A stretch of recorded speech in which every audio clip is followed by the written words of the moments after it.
A little bit of a twist on today's episode, and it's a needed one. We did it a few weeks ago, actually, with Jacob Dunn. We're doing it again today. It's points leagues. They don't get the coverage they deserve, and that's actually heavily my own fault. I point the finger. What's that meme that's just like, we're all looking for the guy who did this, and it's the dude in the hot dog suit. Welcome to Old Man Squad Fantasy Basketball. I'm the guy in the hot dog suit. I'm Dan Vespris, at Dan Vespris on Twitter, at Old Man Squad. And today we are welcoming a fellow BLEAV Sports Network voice, one of my good friends, a man who decked me out in a fantasy nerd shirt that I'm realizing I very much should have worn on today's episode. There you go. May the waivers be with you. Oh, that's awesome. Robbin Marx, he is at Robbin Marx. He's at BLEAV in Fantasy. You can find him on social and a couple of places. And he is amazing, first of all. The shirts, dude, they're so great. Thank you so much again for that fantasy nerd shirt. Somebody's got to do it, Dan. Somebody's got to do it. And I'm at Robbin Marx, at BLEAV in Fantasy, and I am at the Old Man Squad Network for the first time. Let's get it. I am hyped. I'm so happy to have you here, man. And to bring a different perspective, honestly, because everybody knows my style of play is a little bit heavily geared towards Roto, Games Cap, 9 Cat. I try to do everything I walk through. I try to give like, this is what you do if you're in head-to-head. This is this player that has a little bit more there. But the one thing that I kind of run out of time for is the points league side. And you are a points league expert. So the pieces fit, man. They come together so beautifully. The floor is basically yours on today's show. I know that I'm technically the quote-unquote host today, but the hell with that. Robbin, where you want to go first? Who is a winner or a loser? What direction you want to go over the last, basically, I guess it's been almost a month now. Hear he. Fantasy basketball fanatics. Robbin Marx reporting live. I want to say this. First things first. When Dan came on my show, the episode was about Roto leagues and why people should play Roto, right? So I gave him a platform, a soapbox, and he went off. If you want to check out that episode, it was super fun, and he dropped a bunch of good reasons. I'm going to do the same thing for points leagues today. So before we get into free agency, I want to let the fantasy community know that points league managers feel like the red-headed stepchild in the corner of our community. It's almost as if we're ashamed to talk about it. We're fantasy basketball's dirty little secret. You go to Reddit forums and there's a section for us. It's like we're split apart in a dark room, and it's almost like when we raise our hand publicly in a normal forum, it's almost as if we get, shunned and pointed at and dissed. You know what I'm saying? It's like, what? You play that thing? Oh my God. You're not wrong, dude. You're not wrong. It's wild. And for me coming into fantasy, I came over from fantasy football, so it was natural for me to get into points leagues. And when I started creating content, I realized, and I've heard you say this before as a Roto guy, that you got to kind of do 9-cat if you're in the space, right? Because that's the majority of our players are playing 9-cat. However, what I found is doing that, there was this whole segment of our population, of our community, who don't have what they need every day. Like, you help out a little bit, Dan. We have other creators who touch on it here and there, but we don't have a place just for it, and that's why I want people to at least respect it. If you don't want to play it, that's okay, but we can't be in a place where we have our nose up like somebody pooped in a diaper when someone says the words points leagues. It's just not okay. It's not inclusive. It's not welcoming. And for new fantasy basketball managers, the majority of them are playing points leagues. So we can't welcome people by like disrespecting the platform that they decide to try out. No, you're right. And I've been a part of the problem on this. I'm fully aware of that. I don't play in a points league. I play in a league that's 11 categories, which sort of tilts that way because the extra categories are field goals made and free throws made. So it hyper values guys who score, basically. But it's not the same. There are big differences between that league and any other league I'm in and the points league format. And you're basically saying a lot of what Jacob did a couple weeks ago, which is that it is kind of like the gateway league type. People coming from football are used to just everything going into a sort of unilateral points bucket, however you want to frame it. yards, catches, touchdowns, all that stuff they get translated into points. And it's easier for people to sort of internalize, okay, this is all just rolling together. I got 800 points this week. I don't know what the hell that means, but trying to figure out where they come from, whether it's a steal or a block or an assist or whatever, you don't have to worry about all that stuff right now. Once you play for a long time, I think you start to appreciate the nuances, the subtleties of like, okay, this is where I get this point. This is where I get that point. And then you kind of want to break those pieces apart. Another point you made that requires, I think, a little more noting is ESPN leagues are heavily points leagues. That's their standard format. Yahoo is more 9-cat. So if someone's jumping in on the ESPN side, God help them, it's a brutal UI, and I hate using it. But there are a lot of people that are on it because ESPN is a big damn name. And so people are just like, oh, where should I play fantasy sports? I know a sports thing. ESPN is a sports thing. That's where they land in. So you're right. We do a terrible job of it. And something that I'm going to try to do better this year is to have folks like you, like Jacob, on the show. Because, look, I could say, oh, this guy's better in points leagues, and I'd probably be right about that most of the time. But what does that actually mean? That's like the throwaway comment. So, Robbin, I could say, I know, and I put one of the dude's pictures as the thumbnail for today's show. I know a guy who's going to be pretty good in points leagues, but that's not the whole story. Give us the whole story on a winner or two from this last stretch. It help people understand what it actually means, as opposed to what I do, which is just like, hey, if you hear about somebody like Paolo Banchero, who's bad at both percentages, you just sort of like check a points league only kind of box and walk away. But there's so much more to it than that, right? Yep. And one thing I'll add to that is that a player like Paolo, if you're punting for the categories that he sucks at, then his value could be at, equal in both formats, right? And there are players like that. There are other players that's like, they just don't work for points leagues. They might not work for category leagues. For example, my whole team.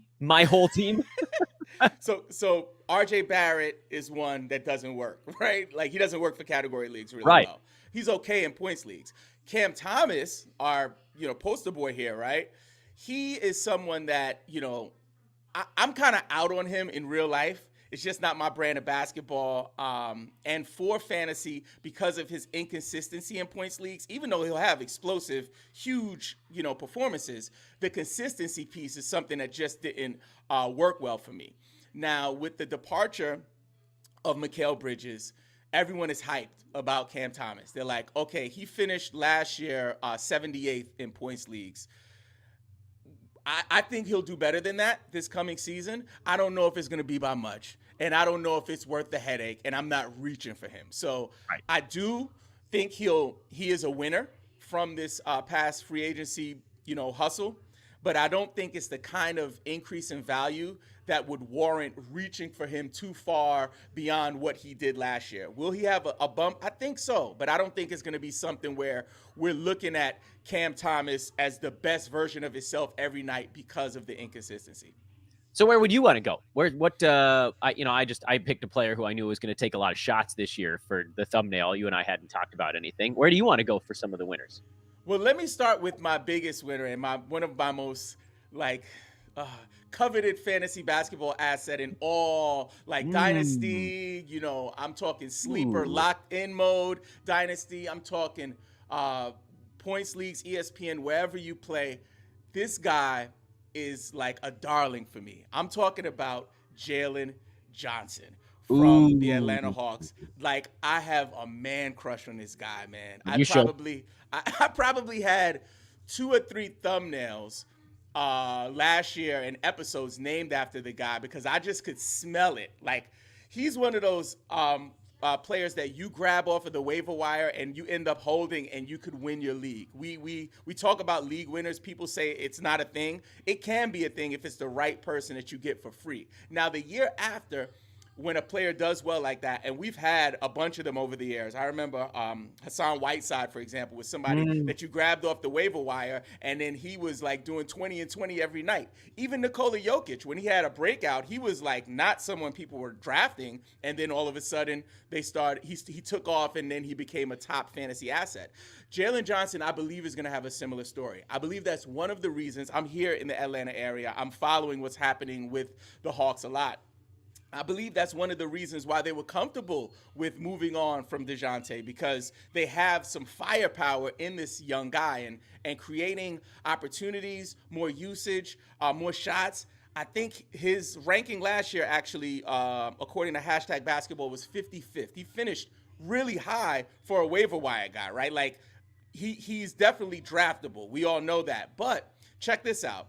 His points per game, about 16 points per game, 8.7 rebounds, 3.6 assists, 1.2 steals, zero point 0.8 blocks, almost a block a game. This guy does it all. And I believe there's going to be an uptick in points.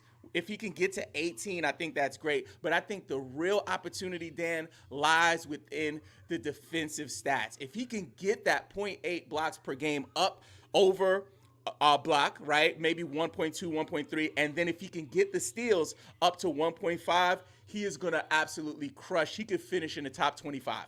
You know, that was going to be my follow-up question there is what is the points league versus category? Because he's actually a guy that is marvelous in category formats as well, because there's really only one minor weakness to his game. It's free throws, which aren't that bad. He only took 2.5 at 73%, so it didn't hurt you that much. This guy's just incredible, I think, no matter what format you're in.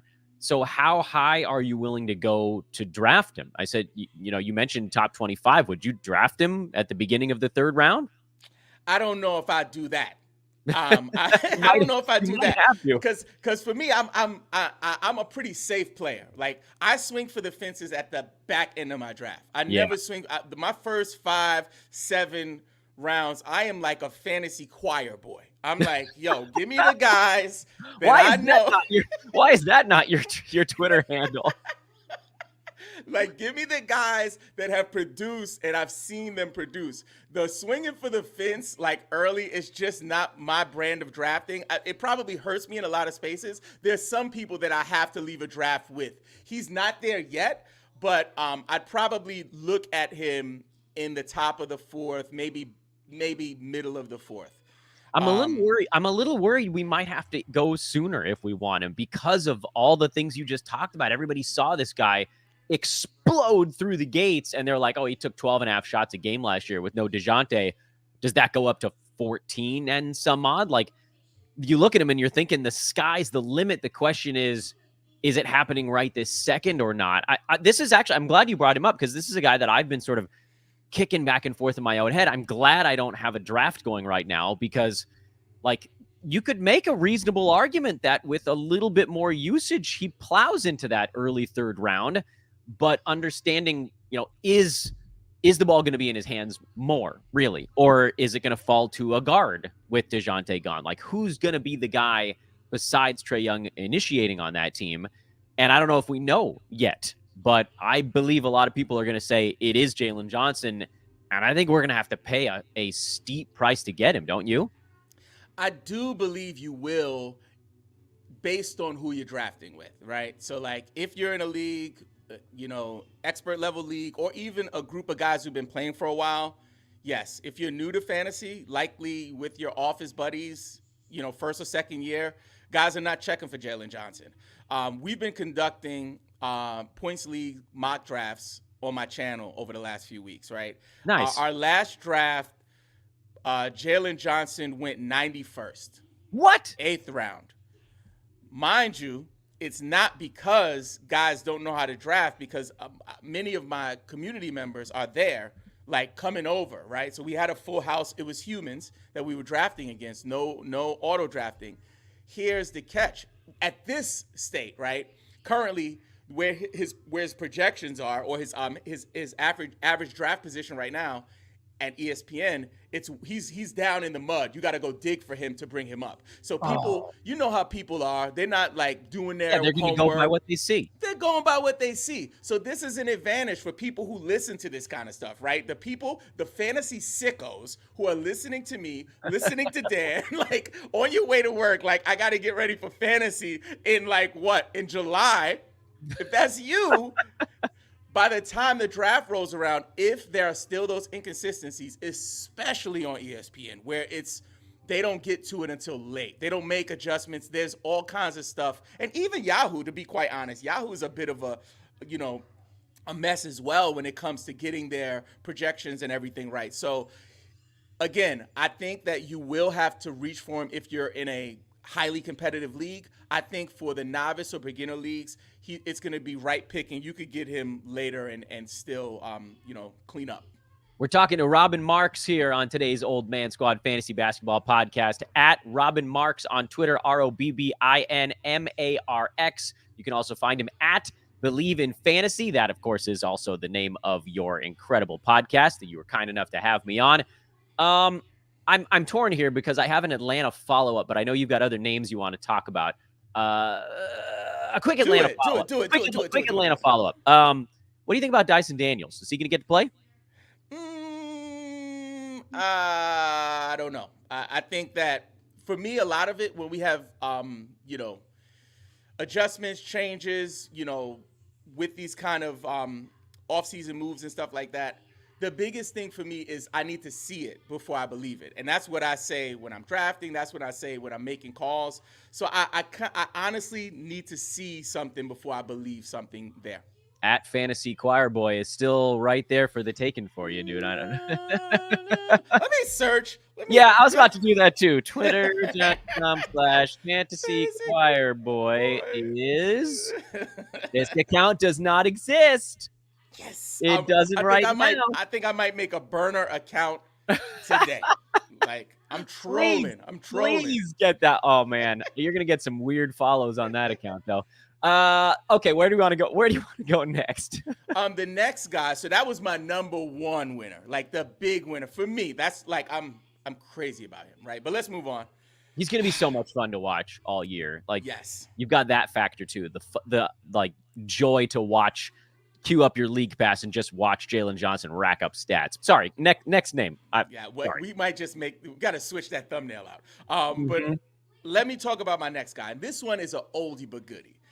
He really was one of my favorite basketball players. Not even fantasy, Dan. Like, I've loved this guy for years. And then he made some questionable decisions, including but not limited to pouting, crossing his arms, and requesting to be traded to multiple cities from Houston to Brooklyn, from Brooklyn to Philly, from Philly to LA. Hasn't been good since the Frohawk, right? I'm talking about James Harden. Got fluffy for about a year in there. Yeah. So for me, I believe that the departure of Paul George is a huge win for the Beard. Now, will he become 35 a game and with and leading the league in assist type player? Absolutely not.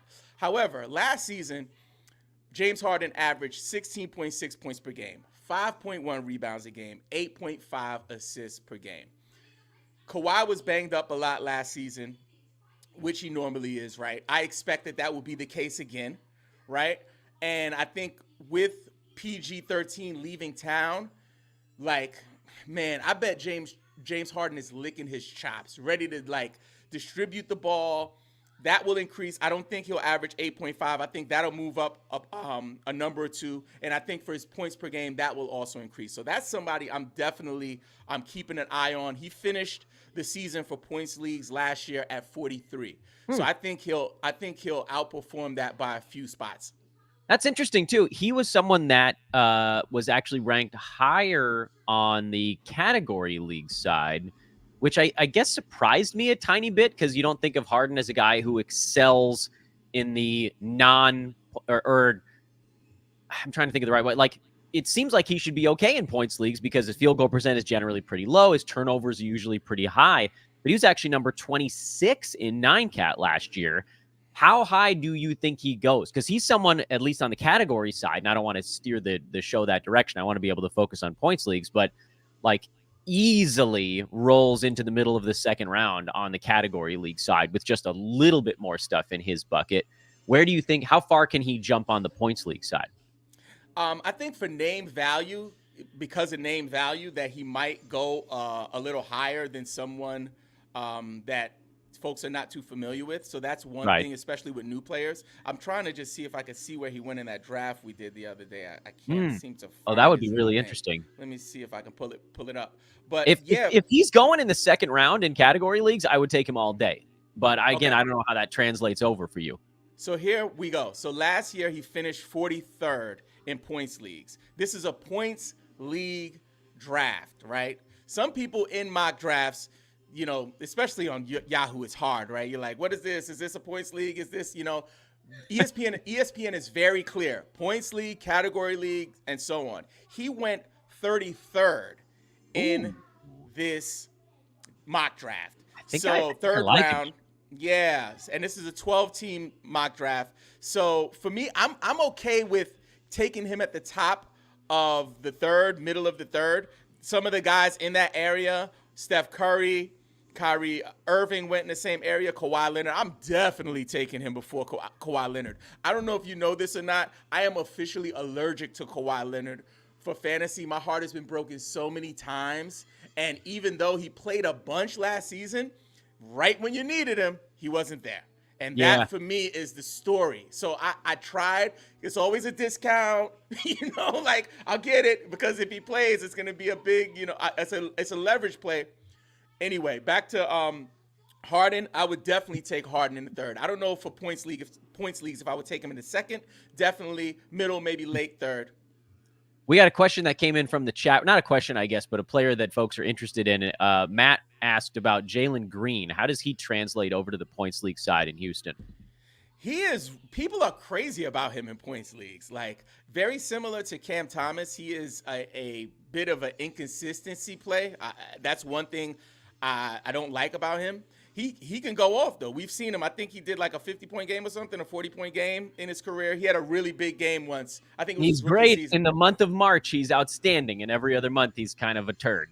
Yes, and so for me, I need to see more consistency from him to actually want to draft him. However, very typical of ESPN, he's ranked very high, in their projections. So people are grabbing him a lot earlier than I would grab him. And one of our mock drafts, he actually sat at the top for a long time because he was just getting skipped over.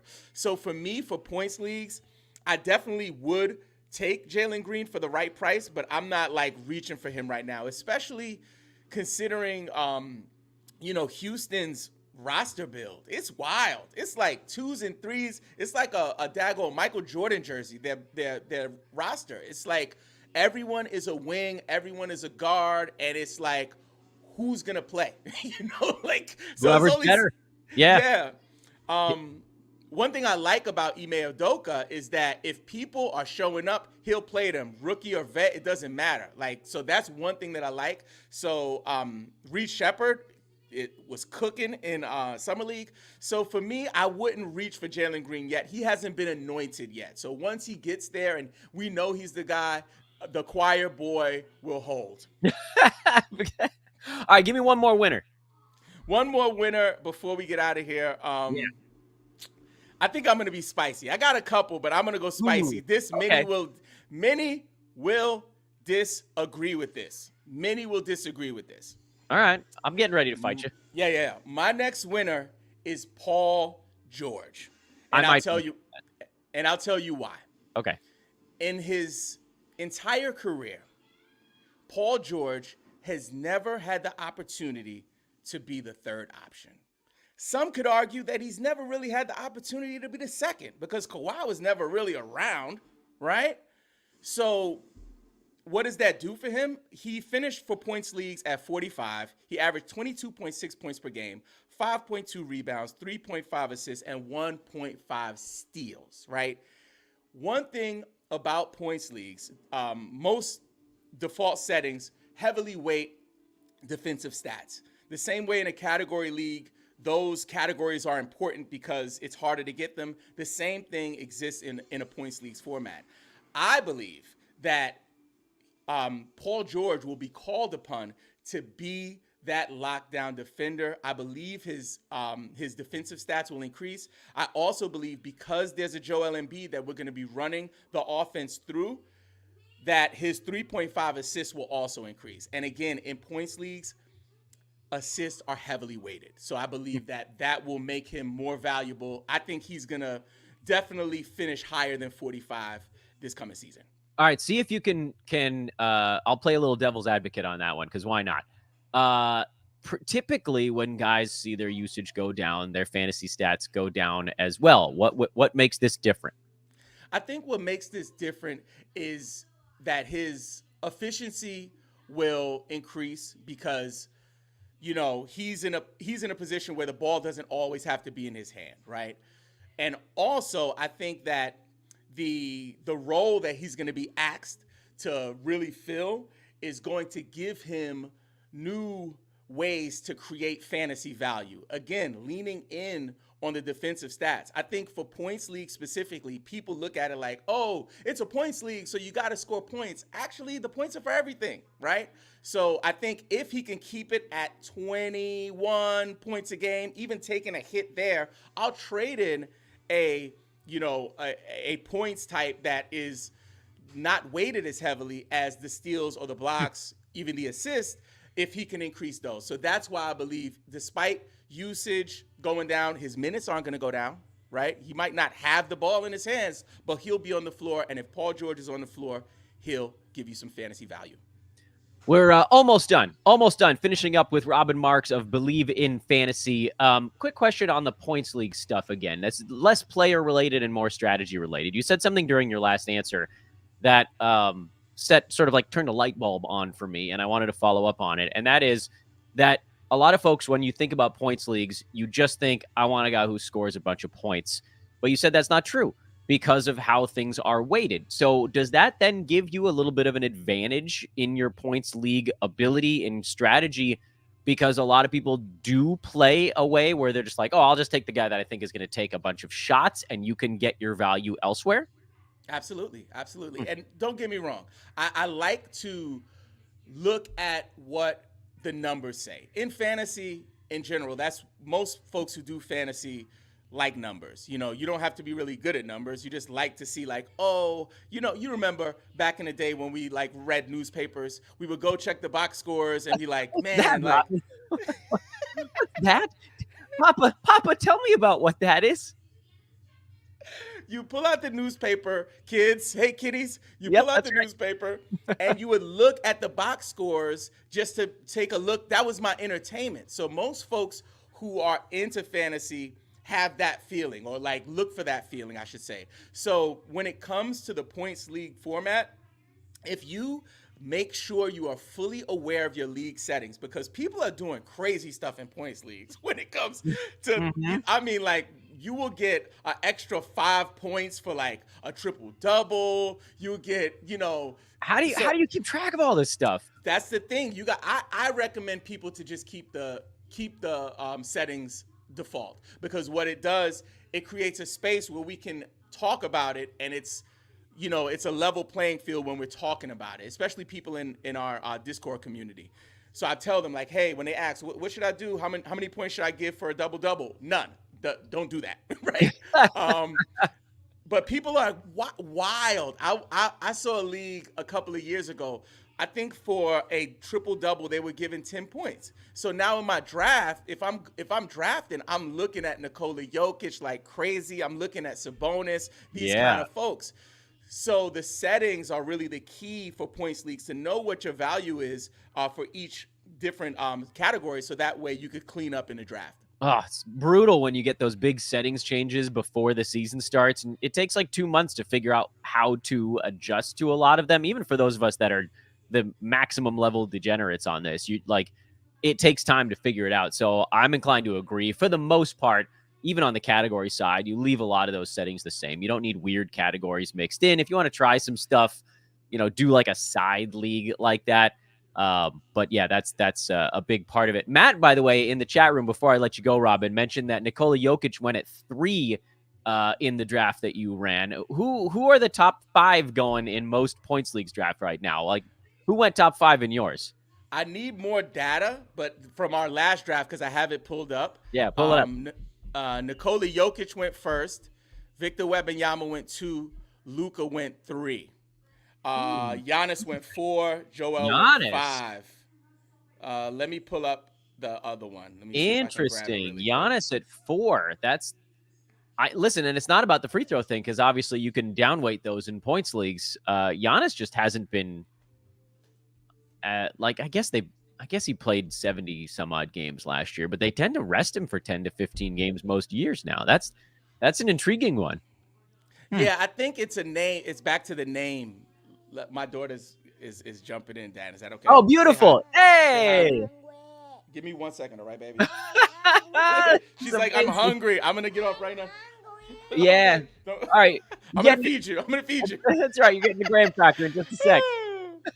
Dude, how many times have my kids come on my show? I'm so glad it finally happened with somebody else's on my show. What a cutie. The choir boy strikes again.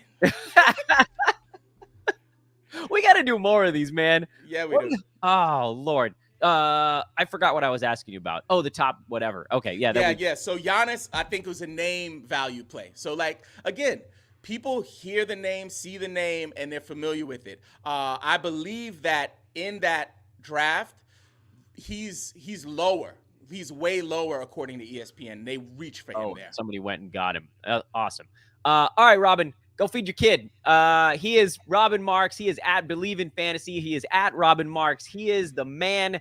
He has dressed the fantasy community quite literally, but you've also dressed us in joy in addition to actual clothing. So, Robbin, thank you so much for coming on. I can't wait to do this again. Can we do like a points league thing once a month or something like that? No, I think we should try to get that on the calendar. For me, like, I think it's something that, especially with all of the new people coming to the game, that we want to make sure that we could, onboard them correctly. So if anyone wants to connect with me, you can visit BelieveInFantasy.com for our Discord community. Also, if you want to check out some of the fantasy swag that we're creating for the community, Dan, always a pleasure.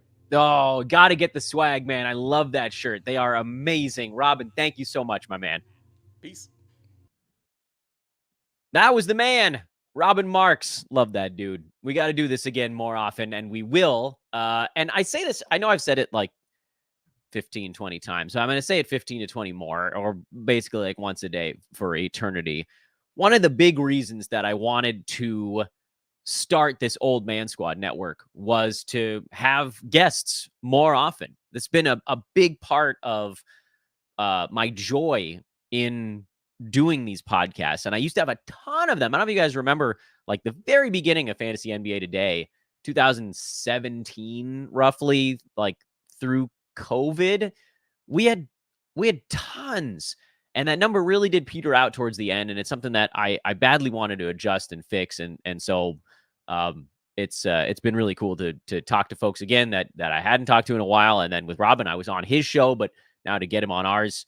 And there's also a thing in fantasy where, and I've tried to do it myself, I think it's really important to find like not a lane, but like what works for you. And the points league side is wildly underrepresented. And so it's just a really nice fit. Also, he's just a super awesome dude.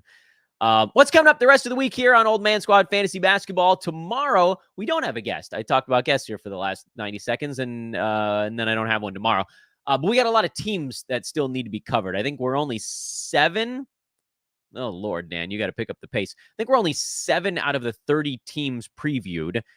And given the fact that Dan Titus told us that Yahoo Leagues might be opening in as little as 16 days, we're going to have to pick up the pace here. We'll continue to talk to awesome folks throughout. Don't worry. And as news breaks, we'll cover that as well. 2 very small pieces of fantasy news. Spencer Dinwiddie signed a 1-year deal with the Dallas Mavericks.